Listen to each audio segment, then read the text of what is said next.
કોલકાતામાં થયેલા રેપ અને મર્ડરના કારણે સમગ્ર ગુજરાતમાં તેના પડઘા જોવા મળી રહ્યા છે, ત્યારે થરાદ તાલુકામાં પણ તેના પડઘા જોવા મળી રહ્યા છે। થરાદ તાલુકાના ડોક્ટરોએ આવતીકાલે પોતપોતાની હોસ્પિટલ બંધ રાખવા અને વિરોધ પ્રદર્શન કર્યું છે।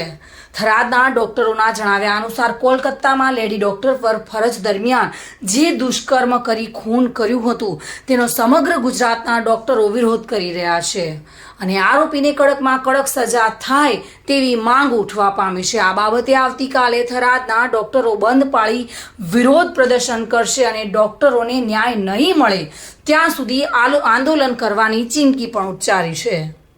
9 ઓગસ્ટ કલકત્તાના આરજી કર મેડિકલ કોલેજમાં 36 કલાકથી ડ્યુટી કરેલી રેઝિડન્ટ ડૉક્ટર અભયા ઉપર જે રીતે જે ઘટના બનેલ બલાત્કાર પછી એનું મર્ડર કરવામાં આવ્યું છે।